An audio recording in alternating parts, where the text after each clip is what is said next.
Head over. Wait, you got your passport?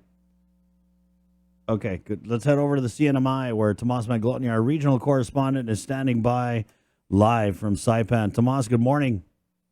Good morning, Chris. Yes, as you saw in that story, there's already some major developments in the impeachment trial of Governor Torres before the trial actually even begins in the Senate. And so yesterday during the House session, we got a chance to speak with House Speaker Edmund Villagomez. And of course, after he declined the House prosecutor role, and then after Representative BJ Atta, the Vice Speaker, declined the House prosecutor role, uh, Senate President Jude Hofschneider about 7 days ago asked for a suggested name, but it seems that that name couldn't come fast enough. So Senate President Jude Hofschneider yesterday hand-selected Representative Karina Magofnia. We shortly reached out to her. She said she's considering it seriously if she's chosen, later adding that she will be consulting with House leadership on the matter. And Chris, today the House leadership will be having a press conference at 1:30 p.m. It'll be interesting to see what they discuss and what they decide to focus on and address with regards to this impeachment trial process. As you know, as we've been reporting, it's been a rocky ride, even just to get all the players, set up in the field for this political impeachment trial. And I think it's also significant to note what has happened, especially with Representative Karina Magofnia, who, Chris, we should note, was invited to come on our program at 8:30 this morning. But when the press conference was announced at 1:30, she decided to decline this interview and apparently stay on message with the House leadership at 1:30 p.m. at that press conference. We asked her to come on separately, but she would prefer that platform at the House press conference at 1:30 p.m. So we'll be asking her questions there. But it is significant given that we've talked about Representative Magofnia in the past few months. First, when she won the special election in October, by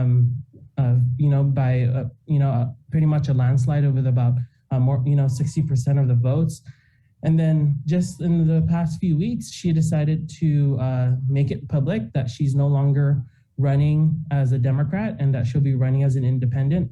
And just over the weekend, there's been some social media posting going around showing her campaign aligned with Arnold and Dave, Lieutenant Governor Arnold Palacios and David Apateng. That's something I hope to address today. We have seen those images going around. It's unclear if this now former Democrat, well, she's a Democrat on paper at the moment, but because she's running as an independent, does that mean she's also going to be aligned with the Lieutenant Governor Palacios and Saipan Mayor David Apateng ticket? And so interesting developments. And given that Representative Tina Sablan is running for governor under the Democratic Party, and that obviously CNMI Governor Ralph Torres is running for governor under the Republican Party, it seems as though if you're an independent aligned with the Palacios Apateng ticket, you pretty much are in the middle of it all in terms of the two sides that we have here in the impeachment trial. Tomas, do you mind if I ask, is this the first kind of big get in terms of a possible endorsement for Lieutenant Governor Palacios and Saipan Mayor David Apateng and their gubernatorial run? Yeah, I don't think it's that much of a surprise from the very get-go. We were there at Lieutenant Governor Arnold Palacios's and Saipan Mayor David Apateng's announcement. We were there a few months ago covering it live, and there were a lot of independent Republicans now, is what they're called. And we got to interview them, and if you looked at the impeachment votes, that's pretty much how the votes broke up, is the Democratic bloc, independents aligned with Democrats, and independent Republicans who moved over from the Torres tent, voted for that impeachment. And we've seen this impact not just the conversations that are happening in the community, but the conversations that are happening among lawmakers themselves. Just yesterday, as we reported on Hotspot, the retiree bonuses, the Senate's action was not acted on in the House, and then the House passed its own House bill, yet again, another legislative action to pay out the promise of Governor Ralph Torres to pay retirees a $500 bonus at the very least. Now it's $1,000.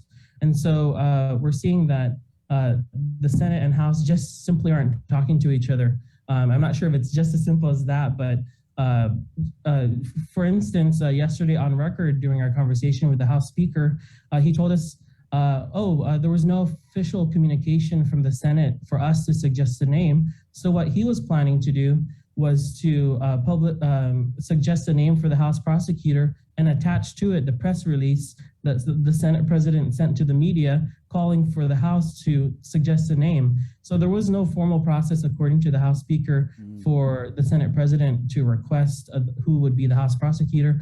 And again, why is this important? Because as we reported, Governor Torres has 4 attorneys on his side of the argument.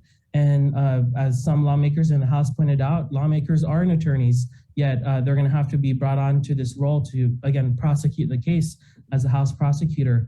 And so we asked Senate President Jude Hofschneider what exactly we can expect in the next few days. He tells us pending matters and procedural decisions are being made yesterday, and hopefully they'll be able to provide more clarity. But it seems as though we are having this conversation through the media, and at 1:30 p.m., the House will speak to the Senate through a press conference. And so we'll see, we will see exactly what gets communicated. And as House Speaker Edmund Villagomez even said himself yesterday, I just wanted to quote him. He goes, quote, "There's no hearing process yet, and already these things are coming up about dismissing and whatever details are in that communication." And so as you saw in that story last night, not only are we having this legal battle in the Senate with regards to impeachment, we are also going to see the governor's attorney and the House legal counsel tomorrow in Superior Court at 9 a.m. to discuss whether or not the subpoena that the governor was held in contempt for violating is valid or not. And so we'll see Judge Timothy Bellis, a former retired judge, returning to the bench to address this matter after the entire Superior Court recused themselves. So it seems as though the Senate impeachment trial hasn't begun officially, but it's already begun with all these pre-hearing matters, Chris. So we'll continue to see what the House has to say, what the Senate has to say, and then ultimately as well, what the governor has to say. We have yet to see whether or not his personal attorney, Viola Alapuzzo, will be recusing herself or withdrawing as counsel after it was discovered that she reviewed and edited the impeachment rules well before the public got to see it. And granted, it was also before she was hired as his personal attorney. And Senator Carl King Neighbors says that, again, requested that the governor withdraw her as counsel. We asked the governor recently about it. He said a decision is going to be made soon.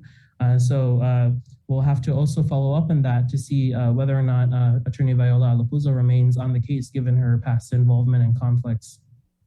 Wow, Tomas, sounds like it's getting pretty juicy. And I think it's interesting, the parallel with, over in the NMI and the potential splitting not just parties, but also, splitting the vote, right? Same thing, could be happening here on Guam with 3 teams. I mean, I think we're pretty set that Congressman Nicholas is going to be running with Senator Shelton. So very similar situations going on in both of our elections. Right. Power is being tested, right? This is exactly what these checks and balances are for. We've seen even the NMI Supreme Court say they don't want their hands on this matter because it's a legislative function. Right. And so this is the impeachment process at play.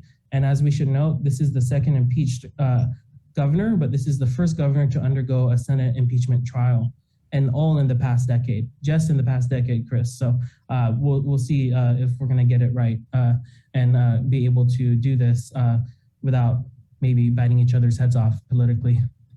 Well, I'm down for some heads being bitten off. I think it'd make for some good video.